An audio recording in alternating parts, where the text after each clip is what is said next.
Thanks, brother. Appreciate it. Thanks, bro. Let me just see which way this is clicking so I know. Is that right? Yeah. All right, boom. Guys, thank you so much. I might just do this. Is this going to stay up? Awesome. So presidential. Guys, thanks so much for having me. I'm flattered to see all these amazing faces, a lot of which I recognize, a lot of which I don't.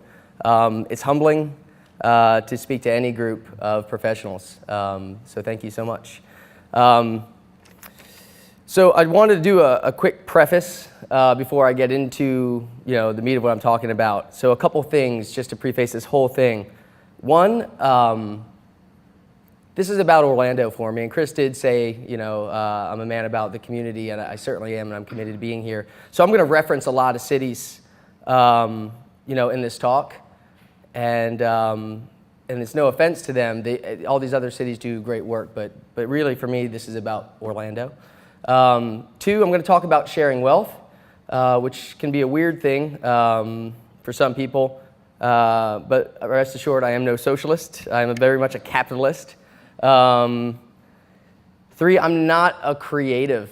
I don't feel like I'm a creative person, so that's why it's really humbling to speak to a group of creatives. I'm somebody that's found a way in the last 7 years of my career to work with creatives, hopefully provide job opportunities for creatives, bring value to that world, and really the creatives bring value to my world. So it's amazing, to see a flourishing creative community, and I want to see that even more so here in Orlando. So this talk's gonna be directed at both people like myself who rely on creatives, provide jobs for creatives, and then creatives themselves. And then my last preface is that, I said I'm going to mention other cities. And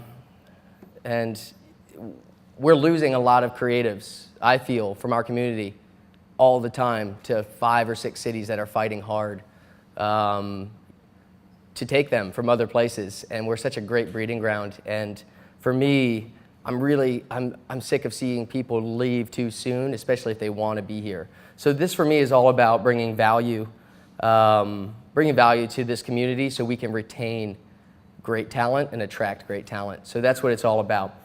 So, how did I get to that crux in the world of money? When I was thinking about, what do I want to talk about in money? And I started thinking about that about a week ago. And around about that time, it was 2 things that intersected and kind of made me decide that's what I wanted to speak about, retaining talent and using money to do that. One, Chris, who introduced me, asked me a question like a week ago, like, hey, what do you think the Orlando creative community will look like in 5 years? And that was an interesting question when it was combined with something that was pretty fresh for me at that moment, which is the second thing that intersected with that, which helped me kind of decide on this as a topic. And that was our brand manager at Mama Sauce was getting ready to move. He just moved this past weekend, and that was really fresh when Chris asked me that question. And so when he did, it instantly hit me, and I was just like, well, what's it going to look like in 5 years without Austin? What does it look like 5 years from now because Danny Jones has moved away and John Paul Douglas and all these people? It's gonna look a lot different than we want it to if we let it slip out of our control. And how do we use money and to bring value to this community to keep people here? And I think that comes down to opportunity and creating opportunity and using money to do that. Because Austin was a part of that decision. Let me tell you a little bit about him and his narrative in my story.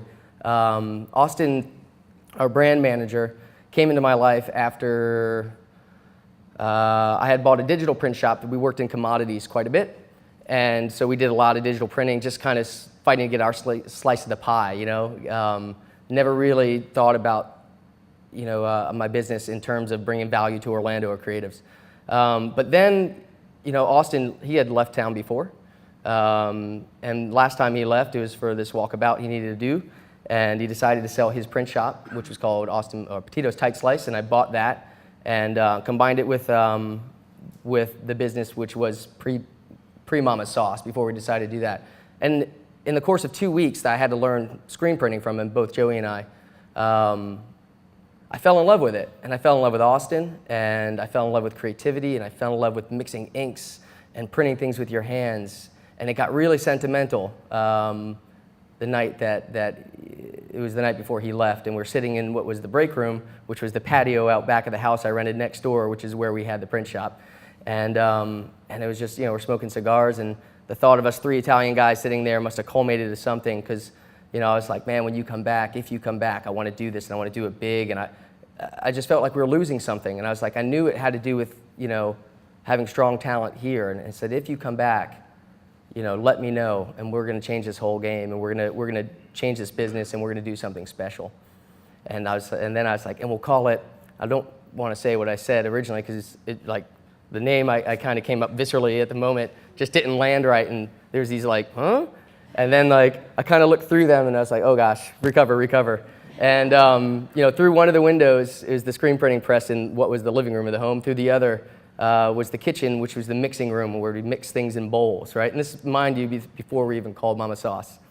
And I saw that cobalt blue bowl there with an ink mixing mistake I'd made days before, just sitting there with a mound of red ink that I screwed up, or, that I left there as a reminder of my mistake. But I saw through their frowns, I saw it, and I was like, if you come back, we're going to call it Mama Sauce. And that was the moment, that it kind of dropped, in the bucket for me, where I was like, man, doing something with purpose and community, I think it's a beautiful thing, and it inspired that name. And Austin eventually did come back, and when I started thinking about things like this in my career and what I want to do, I asked him to design a logo for me personally that one day I'll use. And I said, I used to tell him, when we do a design project and it was in his range, it was like, free range chicken, do what you want on this one, whatever feels right. And this is what he came up with for me, which I thought was very $sign oriented, which, when I started thinking about why me to give the talk on money, felt kind of right, I guess, or maybe not, I don't know. I guess a lot of people, for some reason or another, associate me with finances or business money or something like that, even though I don't have any. But then I was like, I wasn't insulted by it. I was like, oh, that's pretty cool. And then when I was thinking about this talk, it made even more sense when I was thinking, oh, why would I speak on money? What would I speak about? And then I started thinking about the art in my house. Like that dollar bill I printed, 2-color letterpress with my own hands. It's legal. There's legal ways to do it. And then some other art in my house, a Florida note, actual money from the Treasury of Florida before, actually when they did it themselves and seceded or tried to. That's not what that's about, but it's about Florida for me. So money, Florida, Austin leaving, retaining talent, and that's what it's all about, and I think that's why I'm speaking on money today. So what exactly am I calling it? I mean, we got to use money to raise the local creative class, and I think there's something we could do to help retain the talent before they go. Like I said, I love these other places. I love what's coming out of New York and Brooklyn and San Francisco and these major markets. And it comes down, those guys are just providing more opportunity. And it's a small world, right, Will? It really is, and I feel that we can build brands that attract, the kind of work that comes out of New York and San Francisco. And I feel that, there's companies doing that really well. I feel like Mama Sauce is doing that, Fiction's doing that, Remix is doing that, Maven, all these people, Purple Rock Scissors, are attracting in this small environment the kind of work that raises our local creative class. And they charge the rates that we need to, and I think it's cyclical, and we'll get to that in a second, but let me bring in Orlando's history real quick. I feel creatively we have a history that I'll just boil it down twofold. We do a great job at building creatives. We have amazing design schools, Valencia, UCF, Full Sail, all these niche and technology schools, we're pumping out creatives left and right. And we're pumping them out because we don't have opportunity here to keep them here. And I want to find a way to keep and make opportunity for these people to stay. You know, and like I said, it's a small world, we can do that. So I feel when I look at our history, it's rich in having great creatives, creating great creatives, having great agencies too. Disney, obviously, being in our backyard, we do have this legacy, but there's this recent legacy of just losing them. And so how do we break that cycle? You know, that's what it comes down to here, like how do we break it? Well, we have to keep doing great work, right? Keep pumping out great creatives.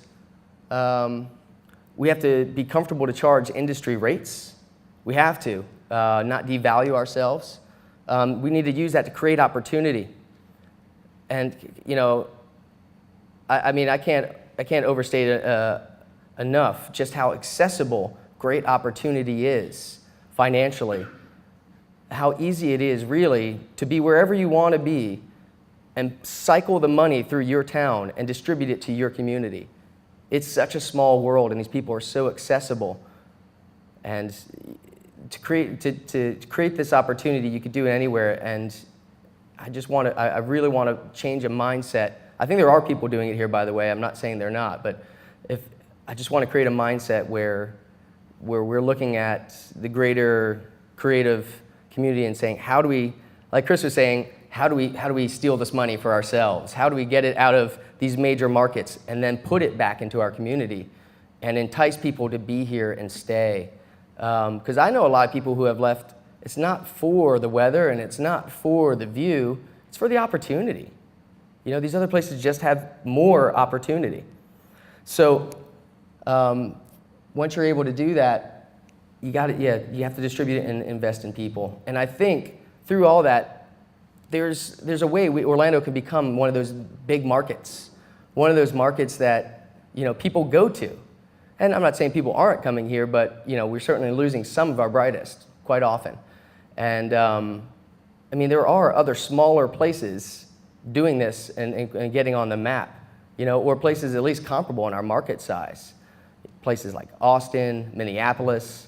Like, honestly, I know people leaving to go to places like that. Portland is a slightly bigger market, but still, you know, it's we're losing creatives there, and all these places do great work. But there's no reason why we can't be fighting for our share of the pie. And if we distribute it properly amongst our creatives and share it, I think we'll do a better job retaining. Button. There we go. So, so these creatives deserve to be fought for. We can find our place in the national community, and I think looking 5 years ahead takes for me looking 5 years back as well. And I feel fortunate in our history to start up, and I've just named a few people that I'm particularly close to here. 5 years ago that are doing this well, that we have a symbiotic relationship with. Places like Rifle, Maker, Maven, Hog Eat Hog, all these spots. It was a special community that started 5 years ago, 4.5, 5, somewhere right there. We all kind of came up together. And you know, if you don't know about Rifle, I don't know what you've been reading, but Rifle is just killing it. And they used to be our studio mates. And they provide just so many jobs here, and they're doing such a great job of attracting national work, and, you know, also extracting value out of the local community, and then employing a lot of people and making it enticing. Not only people not leaving because of them, but they're attracting great talent, great designers from out of state and out of town to come here, and that's awesome. They created opportunity. Maker started in a garage just like we did. Committed to being here just like us.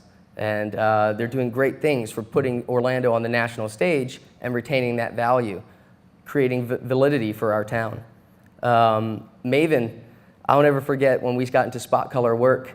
You know, and I said the word validity. There's you know, there's something special when you're a young creative and or young and in the service industry, and you get like your first job for some kind of celebrity. And you know, before when I was working in digital printing, we worked with a bunch of bands and all that other stuff, and I was a bit jaded at that because I came out of the music industry. But when we got into spot color work and formed Mama Sauce, Chris was the first guy to bring us some kind of form of celebrity. I remember how excited I was when I was printing, a basketball player's business card. I was just like, this is incredible, right here in Orlando. I never thought that would happen.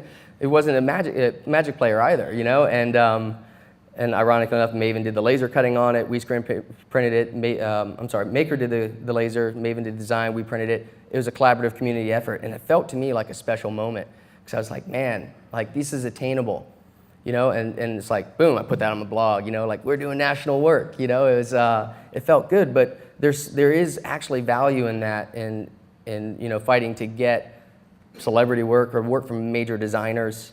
Hog Eat Hog has a special place in my heart. Blair, my roommate, he's on the path that I feel like I was on not that long ago, and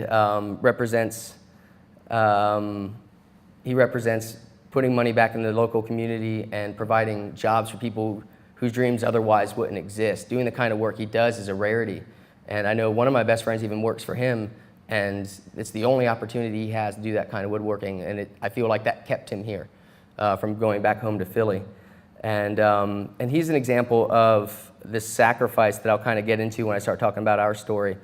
But man, all these places are providing job opportunities, and they're taking it to the next level. And I think it's represented, it's represented here in that when you fight for these opportunities, you charge industry standard rates, you bring the jobs in, and you get the notoriety, and then you start paying people what they're worth. I think it's cyclical, and we're trying to change the perceived value of what creative is worth. I just wanted to show this one real quick. Blair, your shorts look great in that picture. This is 5 years ago, just hanging out between Rifle and Mama Sauce. I think we've come a long way. So let me tell you about the story of Mama Sauce real quick, beyond just the name. But actually right before that, leading into Mama Sauce, I had co-founded a record label with a friend of mine, and our unofficial tagline, I think, was "Go big or go homeless." I think it was official because it was actually our MySpace tag under our name, which makes it official. And so go big or go homeless. And that was like a little thing between my buddy David and I, who started the company because we mortgaged our houses, to get this off the ground. And we made that sacrifice. And it didn't feel like a sacrifice to do that. At the time, it was kind of easy because, there's that whole like houses were worth more than they were thing. And so it's easy to get that money. But it did come around. It did come around eventually. But we had great success in that. And I did exit when I felt that we had like done the best that we could, and then I used, and then the housing bubble crashed, and then I was kind of stuck with nothing, with about $5,000 left to my name, and that's what I used to kind of start the print shop and Mama Sauce. And so this is a story, Mama Sauce, of sacrificing, and on the that circle, creating perceived value. Fighting for opportunity, and we didn't start that way. So that go big or go homeless came around, and it did eventually nip me in the bud, and for the first couple years, it was, starting a business on $5,000, it was really, really kind of rough. I've slept on probably some of your couches. I fought a fight to keep a couch in the lobby of Mama Sauce because I had to live there for a while. Homeless is a strong word. I would never use it in this context, but I did have to I did have to sacrifice to make that happen. And that's part of starting a business with no money, but I feel that love is defined by sacrifice. So, in that time, it didn't feel like a bad thing to become unhealthy, right? Emotionally, relationally, to work 80 to 100 hours a week, to live in your shop, to put on 25 pounds, to having 2 years of literally no paycheck. It didn't feel as hard. There were moments, but it didn't feel as hard as it actually was, because, if you love it, when you sacrifice for it, that is the definition of love, and so you're kind of living in that moment, and you're living in, it sounds cheesy, but you're living in that love. It's pretty awesome. to sacrifice for something. And all of that has really gotten a world better, but Mama Sauce saw this shift when we shifted to that idea of bringing opportunity to Orlando. When we decided to take a risk and cut off over a third of our revenue stream, just lop it off, the digital printing, the offset, the commodities, and stopped fighting amongst everyone just for a slice of some pie that was just assumed to be there, and thought, let's just try to pave a way in an emerging market, and let's try to reach out of Orlando and bring new dollars in. It really did get better, and a lot of things changed. So in our first 2 years, we moved 6 times as we grew. That's quite a bit of moving. We haven't moved much since those first 2 years, thankfully. But even that is a testament to our community, right? Right now, Mama Sauce sits in 5,000 square feet. I don't know how many letter presses we have. We have a couple screen print presses, and the scalability of that in my mind, when I think about other great shops around the country in major markets where people maybe have, I know people who've left Orlando and started print shops in Brooklyn, and I love these guys, but they pay for their apartment mixed in with their one screen print press what I pay for 5,000 square feet. So the value just being here, there's just so much to exploit in that, right? Like when the volumes kick up, I've got the space to do it and I can afford it because this is Orlando. There's a lot to take advantage of here. There's no way, and I think I understand the spot color letterpress screen print market pretty well. In my mind, I can't see a path to victory to maintaining 5,000 square feet of letterpresses in Manhattan or Los Angeles or San Francisco. I just can't see it. There's work, but man, that overhead is just nasty. So there's a value monetarily to being here. So when we made that switch and we started searching for opportunity to bring it to Orlando, things really kind of stepped up. And things like working with celebrity designers, big designers, getting on massive blogs, is almost always included Mama Sauce in Orlando, Florida, which is awesome to me. And last week, Aaron Draplin stops in because he's in Orlando, and Jesse Arrington from Workshop popped over to the shop when she were doing a talk. And when designers are in town and they want to come visit, or people from overseas who are here to go to Disney and make a trip out to see us. I remember the creative director on Shark Week stopped by when she was at a conference from Discovery, and I was just like, oh my God, you do Shark Week, that's the coolest thing. But there's value in that because, places like all that I listed and even more, we're fighting to get these names. It's a small world. We can get those dollars in Orlando, and we can service them, just as well. Mama Sauce is a print shop, and we found ways to press check with people. We found ways to get, people who have just a discerning and picky eye to trust us to do their work from afar. So I think it's possible in a lot of different creative fields. So I'm really proud of that effort that we've made. That has brought some attention, and we've joined alongside of other great places bringing attention to Orlando in a positive way. So after we made that switch and got out of commodities and really started focusing on creating opportunity, Mama Sauce really was in a place still where we never turned around the corner and we never got to the place where we can invest back in people like I truly want to. And so, on my side, when I look at, business owners who start with nothing and you have to sacrifice sweat equity, right? That's tough. But you also put yourself in a position where your employees have to sacrifice too. And so there are creatives in town being the change, that they seek here in Orlando because they decide to stick it out here with me and Mama Sauce. Because to be honest, we haven't turned the corner, and I'm not able to do exactly what I want to do as far as putting back, to my creatives here, and that's why I lost Austin ultimately. I mean, to be fair, like, Austin has a new family on the way, and he just needed opportunity. And there's family out there and everything else, but he did give me a chance. I asked him for a chance to say, do you think I could try to compete with what you have going on? And he said, absolutely, because ultimately at the end of the day, I do want to be here, and I do want to be in Orlando, and I do want to be at Mama Sauce. And I think that's the sentiment with any creative who may need to go find opportunity. If they've been here long enough, they may want to be here because this is where relationship lies. But it was painful for me because I wasn't able to turn the corner quite enough to be able to say, I can reinvest in people off of the opportunity we've generated. I feel that we'll be at that point within a year, which is amazing. But I wasn't able to do that.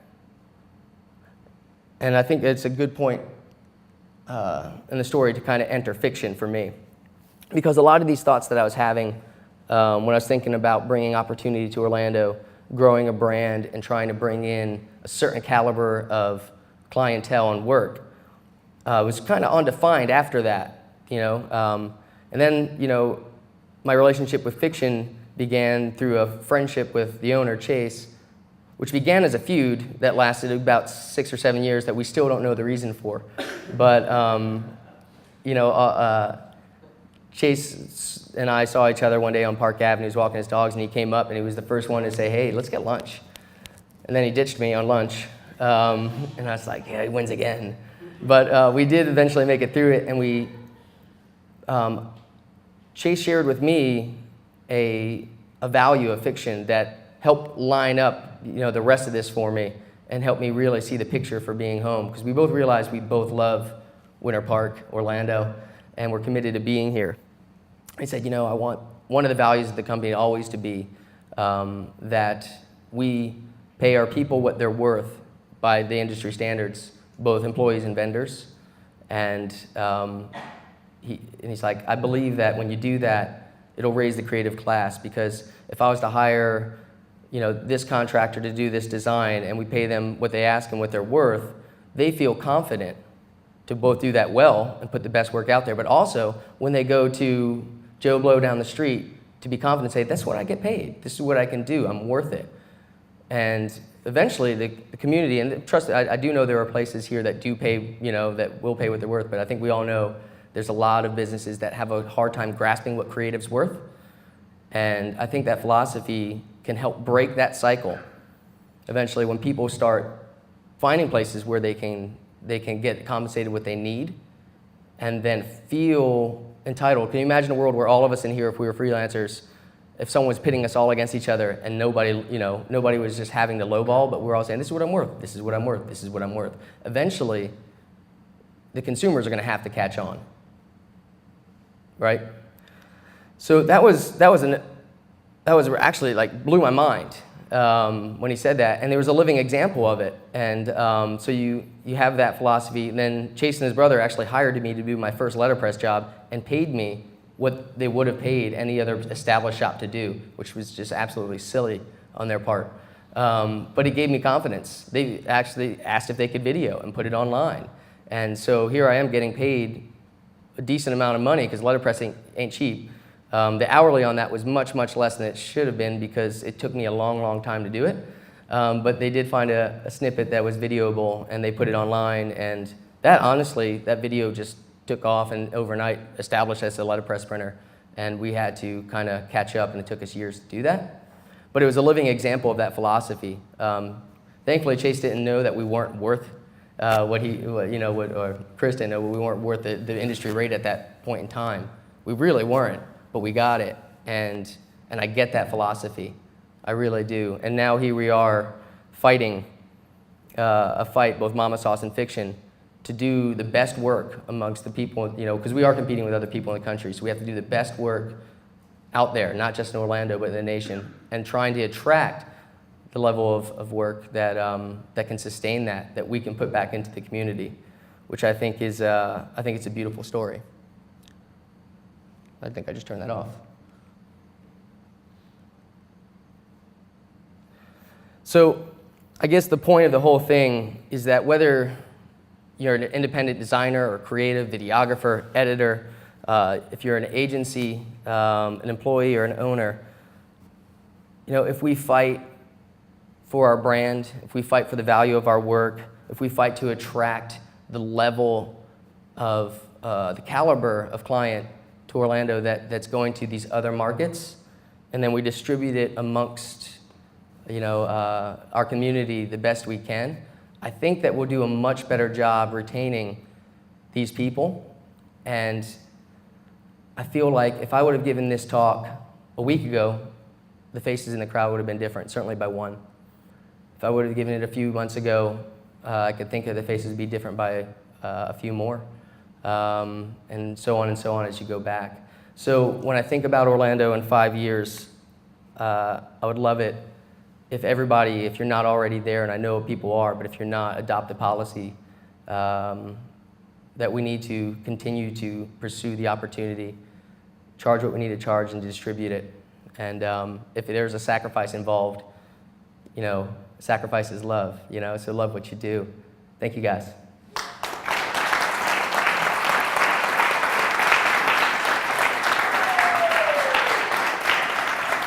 We actually have a little bit of time for some questions. So, Nick, if you can just repeat the question that somebody asked. Yeah, absolutely. Any questions? I know I'm long-winded, so if I covered everything. Was that cardigan expensive? Sorry. Put me on the spot here, Doug. The cardigan is from J. Crew. The holidays are over, so things go on sale. Any other questions? Yes? You talked a lot about the supply side of the equation, creative talents, making sure you're doing quality work and good work. What about the demand side of the equation? Do you have any thoughts on that? As far as generating opportunity and creating more demand? Sure. Finding clients, finding the right caliber of clients? Yeah, I have a lot of thoughts on finding the type of clients you want to work on. I think just that, I think it's a cycle as well, self-perpetuating. Like with Mama's Sauce, we started out doing everything, right? And I told you we lopped off a bunch of stuff. But before we lopped off a bunch of stuff, we started only putting out on our blog and on our website the kind of work we wanted to do. And so we had this revenue stream that was bread and butter underneath that that helped pay the bills. But because we didn't highlight it, it didn't attract, it didn't self-perpetuate that level of work. So we always put out there who we wanted to be once we decided to do that, and only put out there who we want to be. And that helps define your brand. It helps create your competitive advantage in a marketplace of, how many people in this room probably do exactly what you do, but they don't really do exactly what you do if you are focusing and concentrating and saying, this is what I like to do, this is what I like to do, this is my niche, this is my area. So that's the way we do it, and kind of work on a niche philosophy in that regard. And eventually it turned into, from 90% of our work being things that we didn't want to do, turned into almost everything that we do we're proud of, and we're like, man, that looks awesome. So part of that equation is putting out there and framing yourself in the right light. The other part of that equation is boldness. It really is just being bold and confident.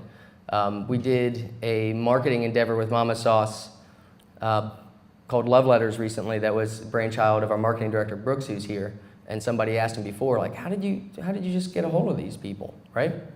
Because Aaron Draplin was on it, Jessica Hish was on it, John Contino, these amazing people.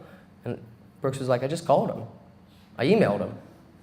And there's a boldness in that. But also remember, we've spent years cycling through the same message of who we are, working up to a level, validating our work, validating our town, validating that this can be done here. And, when we came knocking, it's Brooks from Mama Sauce. And there's power in your portfolio. And whether or not you have a name or not, your portfolio is very powerful. And I'll tell you, I still get resumes every day for both sides, fiction and Mama Sauce, all the time. I click on every single one. I look for validators all the time. Your email's a validator, your copy, your signature, everything. What's an indicator species here that tells me this is bad, this is good? So everything has to be on point and say who you are. I mean, it's a small world, and it's pretty easy to see who someone's positioning themselves to be. And if you're confident in yourself, you can be bold when you go after people and just say, hey, let's do some work, or hey, do you need some work? Hey, I'd like to bid on that. on the other side at fiction, you know, we were asked recently to do the crew patch for the next space station flight. And we're mostly a video production house, but we do take the opportunity whenever you know, the right one knocks. And the space station, us being the agency of record for, we were just like, all right, let's just do design too and everything else, because we can do it, we can do it well, and we'll get the video work. But when they asked us to do the crew patch, the concept came of, well, this would be better to help people know more about this flight if we worked with a major designer. And on Chase's direction, we went right to the top. We haven't officially announced too, but I mean, it was so easy. When you have a validator behind it, we went to this designer that you'd never think you can get and hire and collaborate with. Said, hey, I represent the International Space Station, want to work with you on something. Boop, email comes right back. Right? And so flexing, you know, your assets wisely and you know, giving them the right indicators, I think is part of it. How do you feel about education and like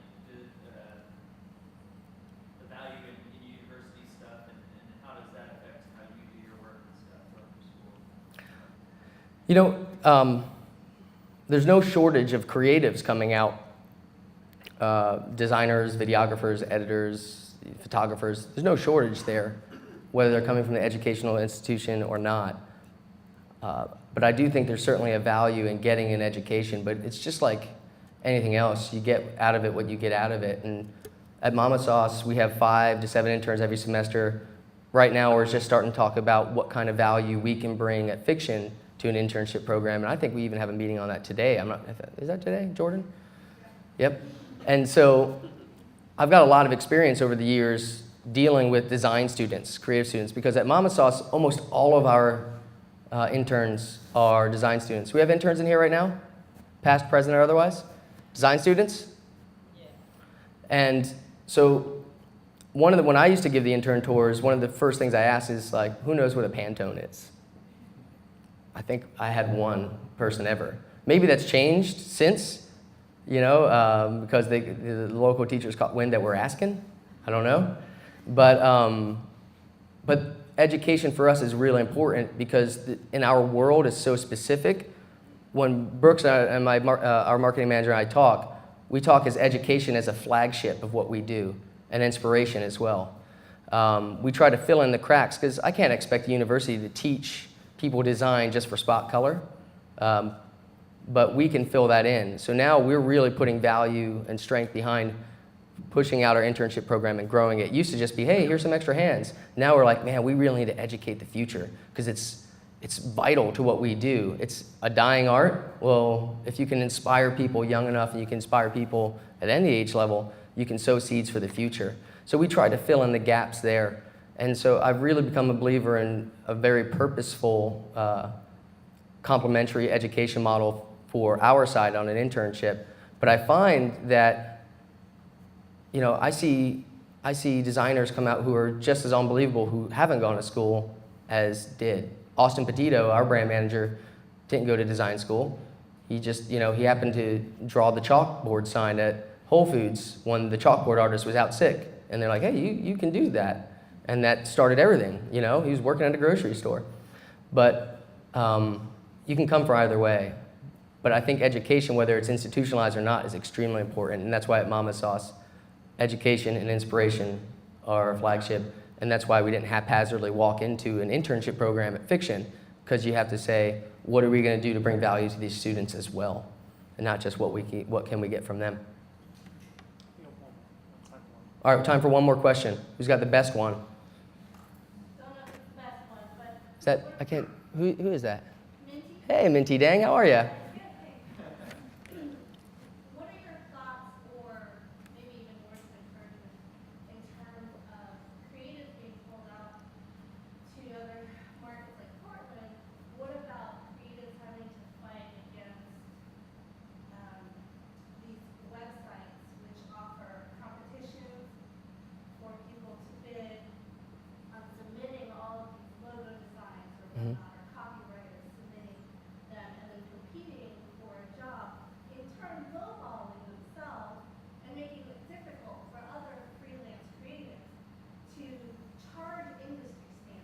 Mhm. charge for their value?